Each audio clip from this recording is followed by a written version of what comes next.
Pois é, galera, quando eu acho que o clássico da última quarta-feira contra o Vasco já passou, né, foi uma arbitragem horrível, uma porcaria, erros foram cometidos, tudo bem, mas vamos seguir a vida, né? Vamos tocar o barco, porque é só mais uma rodada de Taça Guanabara, tem muita coisa importante vindo por aí, mas não é bem assim. Porque hoje, simplesmente, a diretoria do Vasco resolveu entrar com um pedido de impugnação da partida contra o Fluminense, acredite se quiser, no TJD. Aqui é a nota oficial do Vasco, eu vou ler aqui para vocês terem uma noção do que se trata.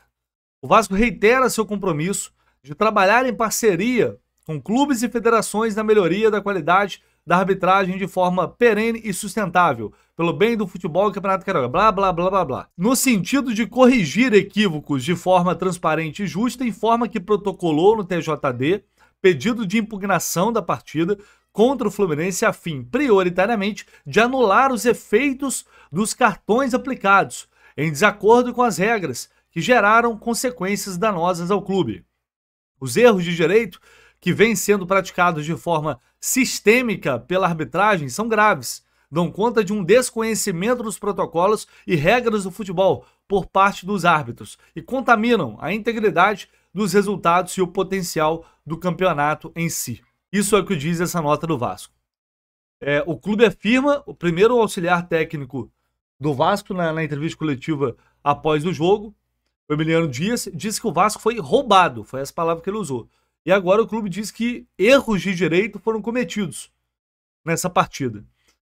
E aí, não é nem assim, os lances capitais de pênalti, impedimento. Não, o Vasco quer entrar com uma impugnação do jogo para anular os cartões, os efeitos dos cartões. O árbitro aplicou 5 cartões para o Vasco. Medel foi expulso diretamente naquele lance com o Thiago Santos. João Vitor, Zé Gabriel, Paê e Verrete foram punidos com amarelo. O João Vitor estava pendurado, por isso não enfrenta o Botafogo no domingo. Então a gente está falando aí de 2 zagueiros, né? Essa é a principal reclamação do Vasco. O que acontece agora? O jogo vai ser anulado, o jogo, aliás, vai ser remarcado, uma nova partida poderia ser realizada se a resposta do TJD for positiva. Enfim, para você fazer um pedido de impugnação, você só pode entrar com esse pedido após 2 dias após a publicação da súmula do jogo.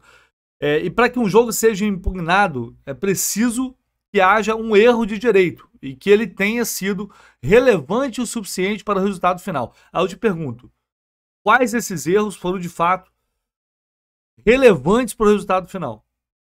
Mudaram o resultado, e você pode provar que esses erros mudariam o resultado final do jogo. E quantas vezes você viu isso acontecer? Recebida a solicitação, a parte contrária tem 2 dias para se pronunciar. Depois, o processo será encaminhado à Procuradoria do TJD, que terá o mesmo prazo. O pedido de impugnação é limitado à modificação de resultado e anulação de partida. Isso aqui está numa matéria aqui do GE. Além dos cartões, o Vasco se sentiu prejudicado por não marcação de pênaltis e pela anulação de um gol, que se deu pela linha de impedimento do VAR. O clube alega que a imagem não é clara. Bom, sinceramente, eu não acredito que isso vá para frente. Aí eu tô falando, né, não é informação, é opinião, porque normalmente não vai. Isso me parece muito mais uma atitude para pressionar ainda mais as arbitragens. É fato que o Vasco foi prejudicado recentemente em alguns jogos, que ocasionaram até em lesões de jogadores, mas uma coisa é uma coisa, outra coisa é outra coisa. Cada jogo tem sua história. Eu já falei sobre os erros de arbitragem no Clássico, dei minha opinião sincera sobre isso.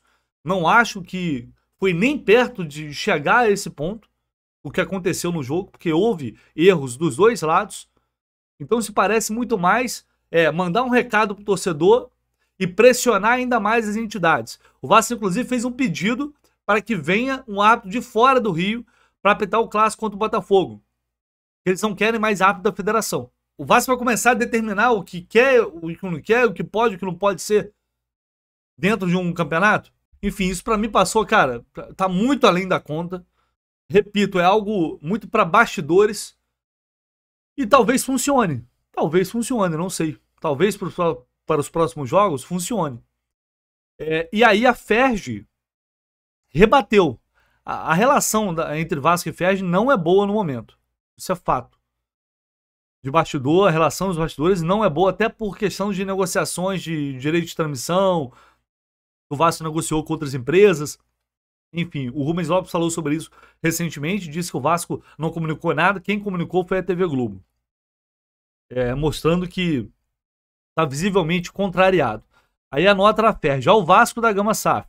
O pedido evidencia total desconhecimento do trabalho de arbitragem que a federação desenvolve ao longo de anos, desde a formação, assim como dos profissionais que compõem o quadro. Afirmar como justo a arbitragem de fora do Rio para seus jogos é completamente sem propósito.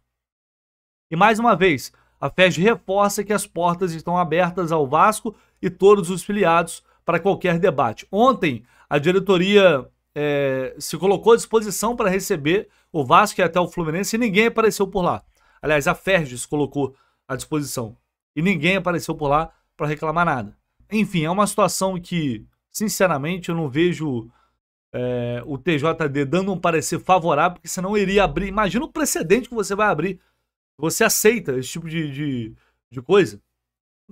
Me senti prejudicado. Teve 2, 3 cartões aqui que eu não concordo. Quero impugnar a partida. Então, sinceramente, é absolutamente lamentável que um clube como o Vasco se preste a esse papel.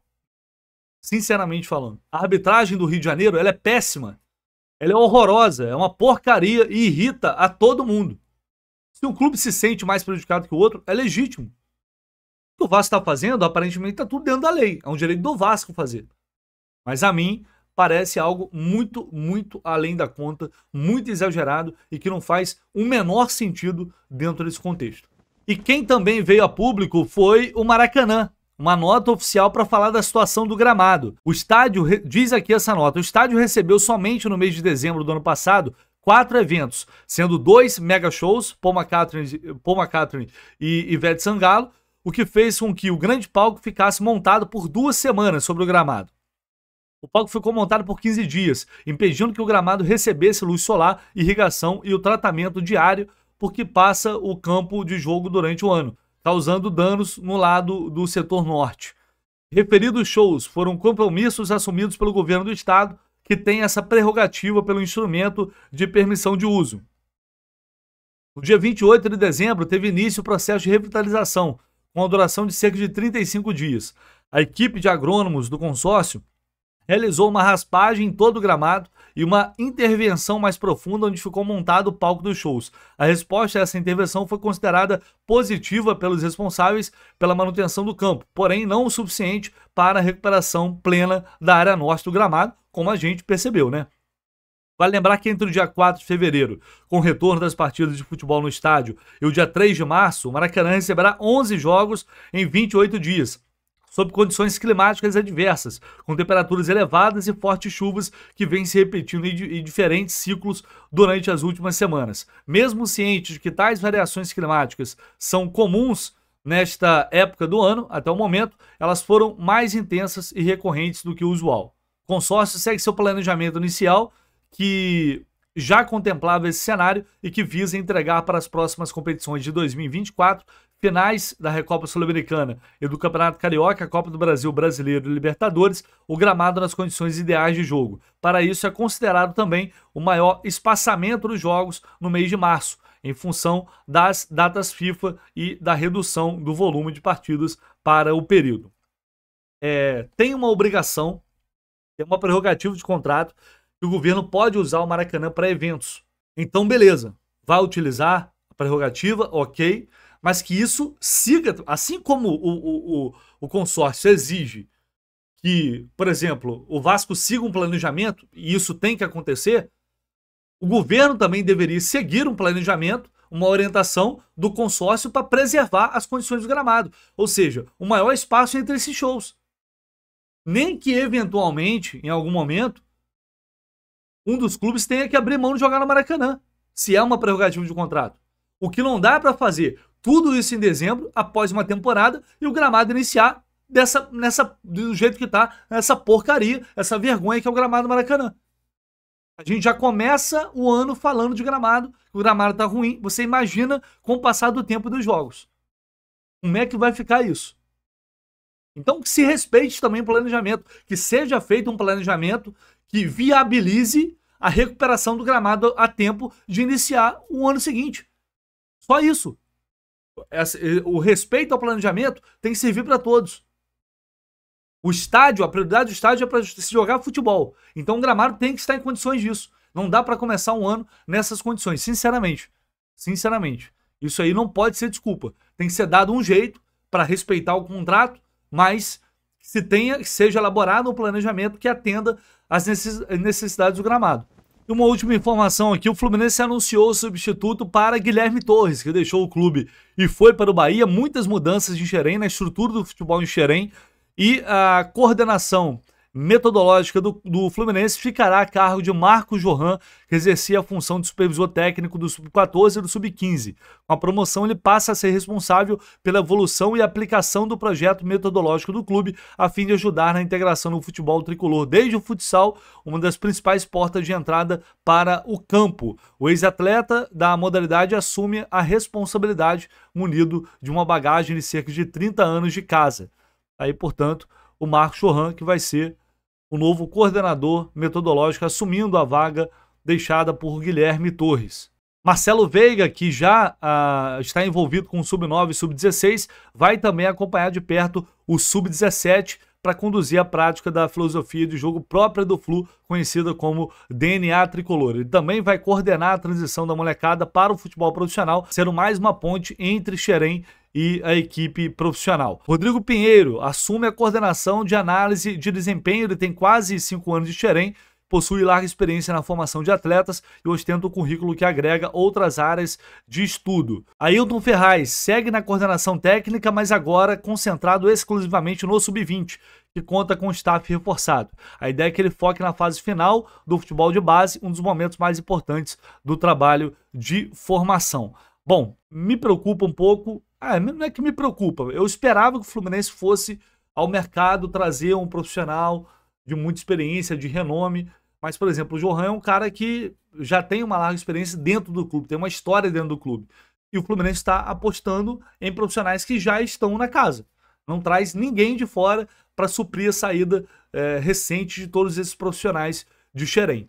O clube está apostando em funcionários que estão ali já há muito tempo, que conhecem Xerém, que têm uma bagagem para assumir esses papéis. Enfim, tomara que dê certo, porque são mudanças muito importantes que podem impactar no futuro, na formação desses atletas, desses jovens que vão sair lá de Xerém. Beleza, galera? É isso. Deixa aí o like, por favor. Não esquece não o seu comentário. É sempre muito bem-vindo aqui no canal do Lessa. Se inscreva, né? Se você não está inscrito, se inscreva aí todos os dias aqui trazendo tudo sobre o Fluminense para você ficar muito bem informado.